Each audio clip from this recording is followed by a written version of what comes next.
Up next on today's Wild West, Montana's Hell's a Roaring Horse Drive. A great ride for a good cause. You call me that, smile. We'll take you to the California cattle ranch of one of Hollywood's biggest stars.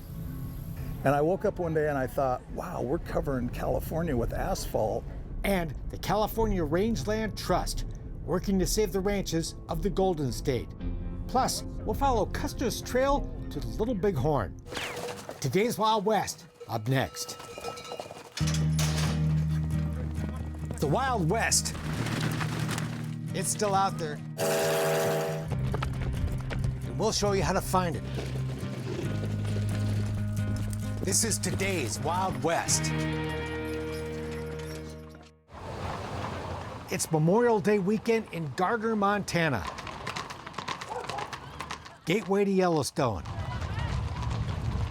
But there's one spectacular sight here you won't see in the famous park, the Hell's a Roaring Horse Drive.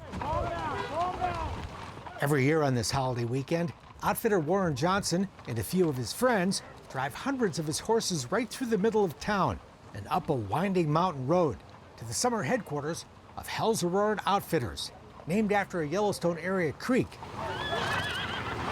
Johnson's been doing the drive since he started the business back in 1982. Our first year in business, they delivered them to Gardner, and I had no way, didn't own a horse trailer, barely owned a pickup. So me and a 9-year-old boy went down there and we chased them home. The horses had no idea where to go. They were new horses. So we went up and down the alleys and we finally got them headed in the right direction and brought them on home. Took us about 3.5, 4 hours, but we got them here. And since then, it's just been traditional. It's a tradition that packs the Gardner roadside that people young and old love to watch. But the best seat is on the back of a horse. I've done it on and off since I was about 12 years old. Let's get a little Western out there once in a while. Yeah, it does, especially when they run through the car wash or into somebody's yard. Good time. Warren's daughter Amy has been riding the drive her entire life. Still as fun as ever? Oh yeah, yeah. Love the business and love this. It's great. So you two are rookies, huh? Yeah, that's right. Excited? Yeah. Oh yeah. Very, very excited. A little nervous, but I think we'll do okay. They can definitely handle it. Yeah, They're good. Before it all begins, there's excitement in the air that Saturday morning at a big corral just outside Gardner, where the horses have been trucked in from the Wyoming pasture where they've spent the winter. Oh yeah, definitely. The anticipation, you can feel it building. Yeah, there are a lot of horses all about to run. horses are getting jacked up, so. The cowboys and cowgirls who'll drive the herd include the wranglers who'll work for Warren this summer, plus family, friends, and ranch guests who come here from all over the world, like Enzo Pellizzaro, here from Italy in his cool woolly chaps for his 5th drive. Yeah, and still alive. They're laughing. How many people are not still alive? I love the West. Maud Trucci is here from France for her 1st drive.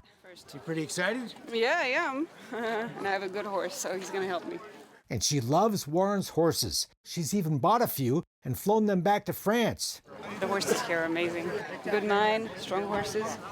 Well broke by Warren. And Warren loves sharing the Western way of life. And you know, when I'm bringing that tradition to Italy, France, Brazil, people are coming over here to do that and see that. And they love our lifestyle. They think it's the greatest thing going.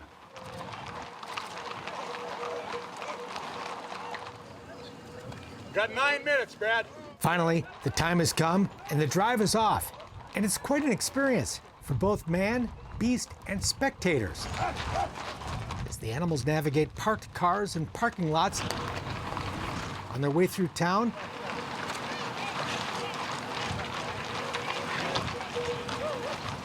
then up a hill.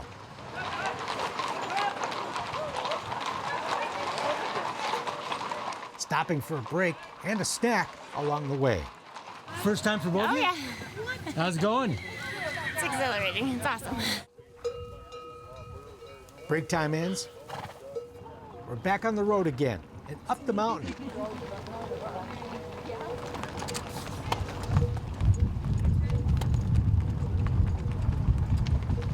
The drive trots through the tiny community of Jardine before finally reaching the ranch, where the animals will spend the summer making horseback memories in the spectacular Yellowstone region that will last a lifetime.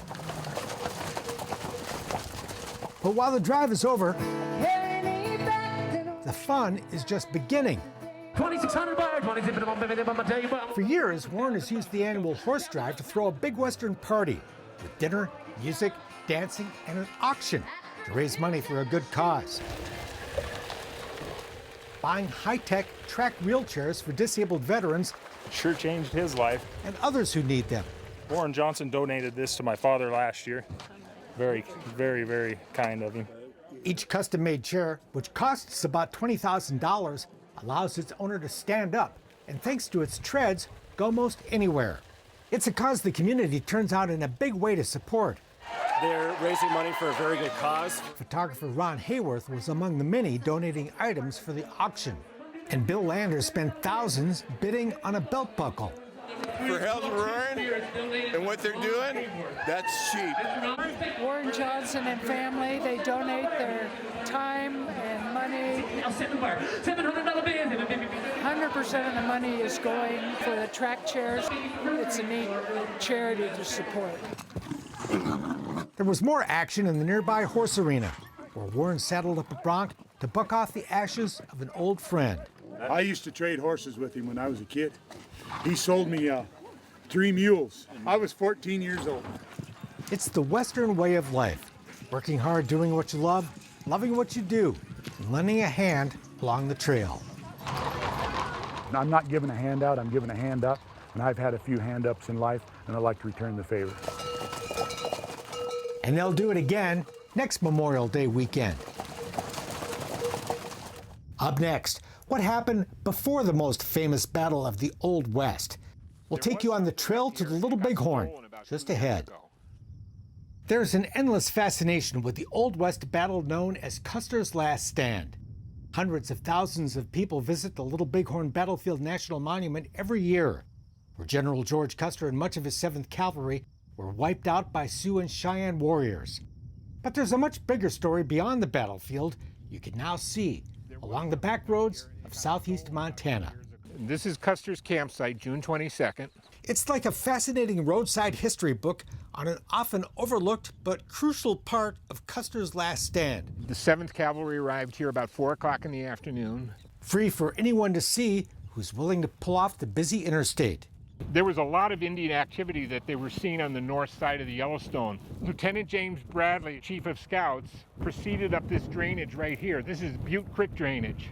And eventually you're going to get to the high ground there. Those are called the Rosebud Buttes. Along the region's county highways and back roads, you'll discover 19 new roadside markers telling the story of the trail to the Little Bighorn, the significant events leading up to and immediately following the most famous battle of the Old West. Essentially, it's an invitation to get off the interstate and follow these little 2-lane roads and read about Montana history. Custer was also ordered. The new markers are the work of retired educators Ellis Perry and Dennis Kapitsky. We are sitting on a gold mine as far as the Custer junkies are concerned. This area's peaceful country roads belie the dramatic history that took place here nearly 150 years ago. The events leading up to and in the aftermath of the Custer battle were as interesting as the battle itself. See this big open field here? That's where the 7th Cavalry was camped just prior to their march up Rosebud Creek. There are still mysteries, like the fate of 7th Cavalry Trooper Nathan Short, sent on a scouting mission before the battle by Custer and never seen again. The remains of a soldier were found miles away months later, where a small memorial was erected in 1886. There's some controversy as to who it actually is. The point is that many cavalrymen, troopers died lonely deaths. It was a tough place to live. There are also markers from 1873, 3 years before the Little Bighorn, when Custer and the 7th were sent here to protect the survey crew for a new railroad and fought 3 skirmishes with the Lakota. The Indians, their tactics were strike and then run away, strike and run away. Custer felt, and the officer corps to a man felt that the Indians would run away the first time somebody in a blue uniform showed up. Well, that didn't happen at the Little Bighorn. Southeast Montana also has a wealth of small-town museums with their own historic treasures. There's small museums in virtually every small community that you visit. Forsyth has a very nice museum. Hysham, there's a small museum there. It's all fascinating stuff. Interesting story. These three guys are out hunting. They're up there out of the sight of the troops, and they got trapped by the Indians. And they look up on the bluffs, and there's the Lakota watching the funeral. And while it was a long time ago, it's American history that has much in common with the battles of today. If you read the backstory, Custer got cross-wired with President Grant because he criticized the president's brother. If kids want to study history and understand the nature of politics in America today, all they have to do is look at Custer and what was going on 130 years ago. And you can read that story and walk where it happened on the back roads of southeast Montana. This is White Swan's 1873 Springfield carbine. One of the area's small-town museums is the Custer Battlefield Museum. This is the exact location where the Battle of the Little Bighorn began in 1876. In tiny Gary Owen, Montana, named after the 7th Cavalry's regimental marching tune.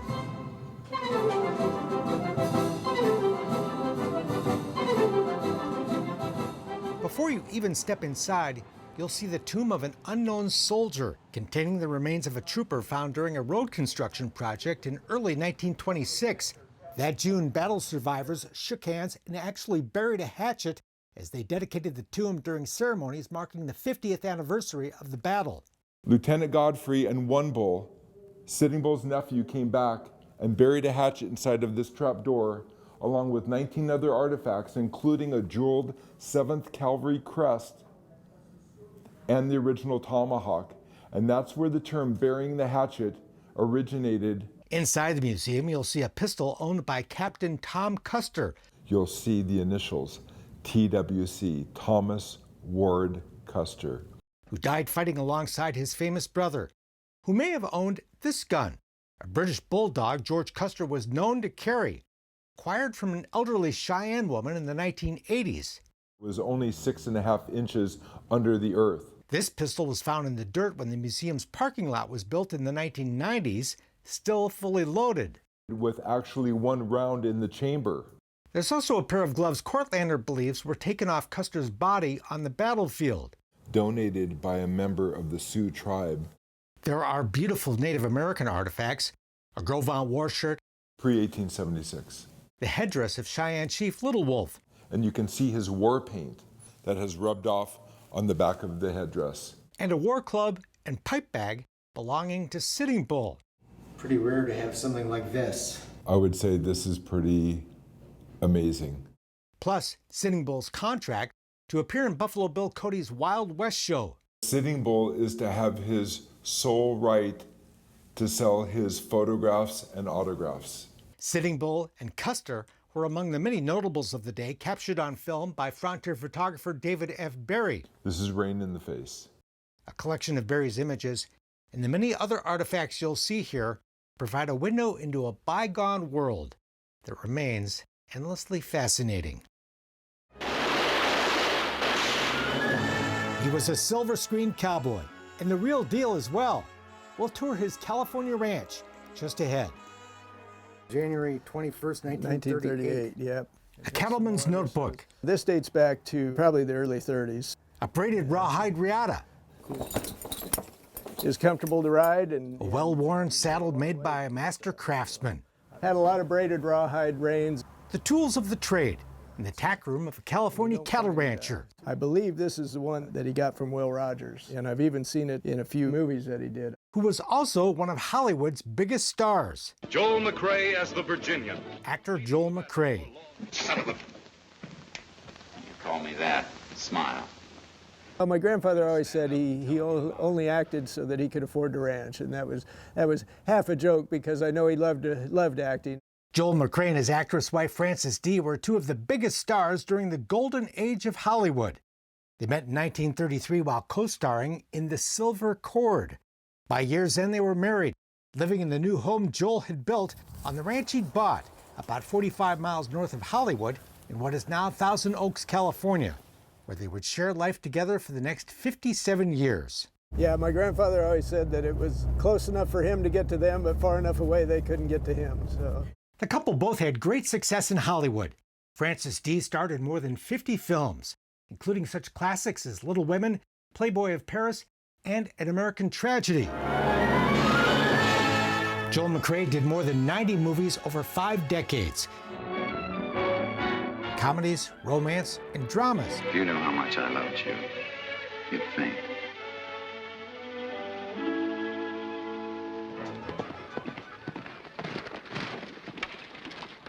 Sorry if I'm late, folks. But he felt most at home in Westerns.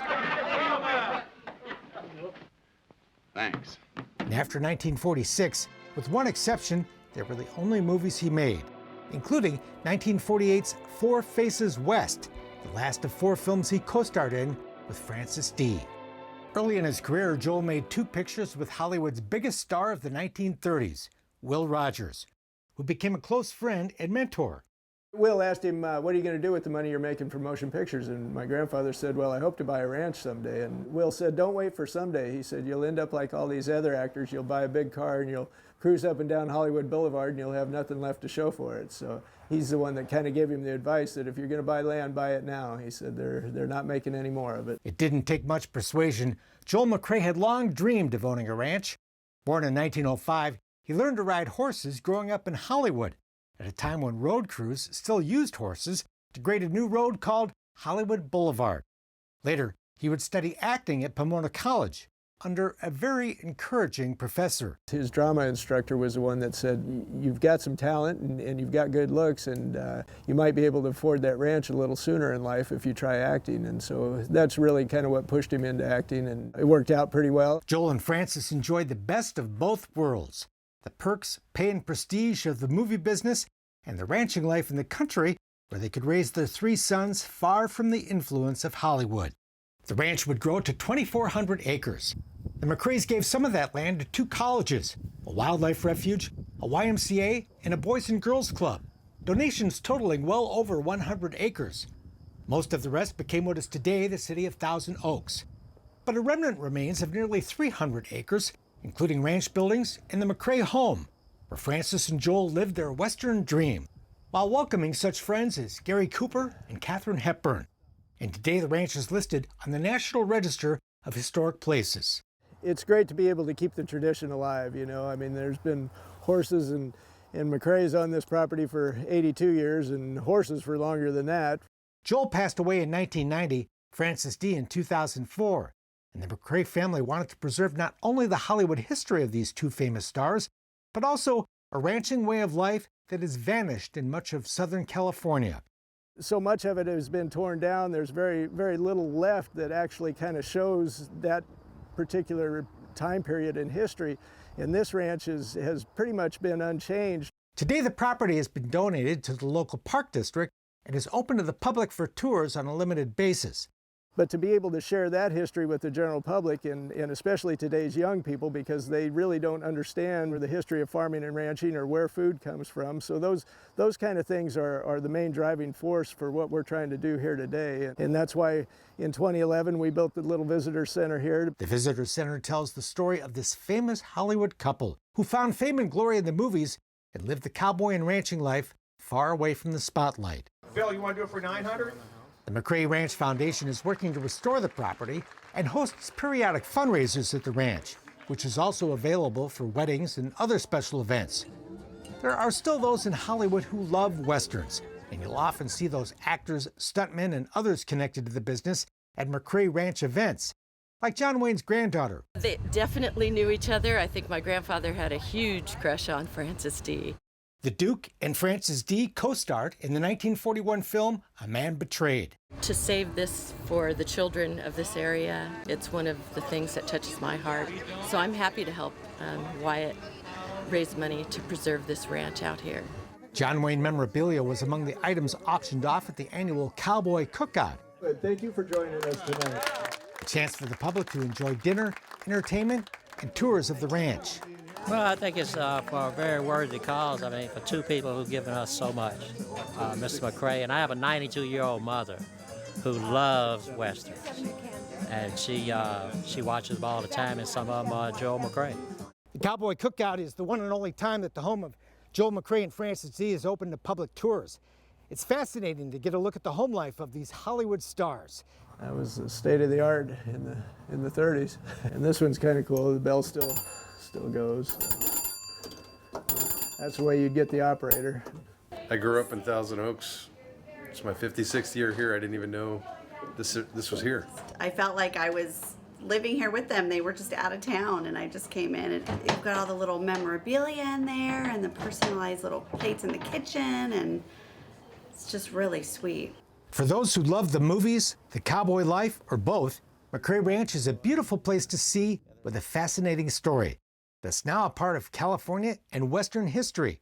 You certainly feel their presence, there's no question about that. But for Wyatt, it's all very personal. He was very close to his grandparents and lived on the property to help them out during their later years, and still lives here today with his wife, Lisa. Oh, it's an absolute privilege to live here and enjoy what has been such a family history, and I just love it. Well, you know, for me, it's kind of like hallowed ground, you know. I mean, my grandfather was a larger-than-life figure, and to be around him and to have had the opportunity to spend many years here at this ranch with him was just both a treat and a blessing for me. And to hear his stories and to hear all the time and work that he put into this place, building it up, I mean, it was those were special moments. There's no question about it. So for me to be able to try and carry on that legacy in even a small way is very important to me, and has become part of my life's work at this point. While much of the McCrae Ranch has been preserved, many California ranches have been lost forever to development. If we don't conserve them now, we'll lose them. But there's a group working to save the Golden State's remaining ranches and having success doing it. We'll show you what's happening when Today's Wild West continues. The beautiful images of the romantic Western lifestyle can disguise its harsh realities and tough choices. Cattle ranchers are often land-rich but cash-poor and tempted to sell out to developers. It's happened a lot in California, now home to 40 million people. My career, other than the ranch, has been in commercial real estate. And I woke up one day and I thought, wow, we're covering California with asphalt. What's going to be left to sustain? I have grandchildren and great-grandchildren, and I don't want California to be just freeways and houses. The California Rangeland Trust was created to solve that problem, and it's making big progress. As the CRT and its supporters gathered in Livermore for their annual Western Affair fundraiser, there was much to celebrate. Since its founding in 1998, the CRT has saved more than 340,000 acres of California ranch land. Well, I like to put it in terms of square miles because it's a more impressive number. We've preserved over 500 square miles of land, and that's twice as big as the city of San Francisco. The CRT has produced a number of short films telling their story and explaining their work. For the last 30 years, like most ranchers in California that are trying to survive, I have seen some absolutely gorgeous, high-functioning farms and ranches in Northern California that have been split apart and sold and developed and are no longer working landscapes. Because California has been growing so fast, we are losing ranch lands very rapidly to development. And once the land is converted to other uses, it doesn't go back. The Trust rescues ranches from development by offering conservation easements. Conservation easements in the West are relatively new, but they're extremely effective because it allows the people who have been taking care of the land to stay on the land. The land is appraised as a cattle ranch, and then it's appraised as what it could be other than a cattle ranch. And then that difference is what we try to achieve in a payment to the rancher to get the easement. In exchange, the rancher agrees to never develop the property, and the CRT, run by ranchers, makes sure that agreement is kept. The money enables a working cattle ranch to remain economically viable, allowing the ranch family to remain on the land and continue ranching for generations to come. We feel grateful that this ranch will never have lights, it will never have homes, it will never have a golf course. It will be a working, open landscape The reason that it's important to keep private landowners on the land is because they care so deeply about the land. They've been there for generations. They understand it. Public land managers have a different vision sometimes. For us, it's 1,000 acres. When you get down to the granularity of knowing how to manage your 1,000 acres, it's hard for somebody that runs a very large organization to understand. Private ranch lands are also home to wildlife and watersheds, the source of drinking water for urban populations. You drive along the freeway and you see open space and you see all this clean air and clean water. That's provided by ranch owners and farmers. We both support the California Rangeland Trust because we believe in everything that the California Rangeland Trust does. We need to save these kinds of beautiful environmental places for our children. Otherwise, everything's going to get developed. There's going to be houses on every square mile of land up and down the whole state of California. There is still much to do, but on this evening, there was also much to celebrate. I can honestly say this process has enriched my life and given me such hope. Including the preservation of Sagehorn Russell Ranch.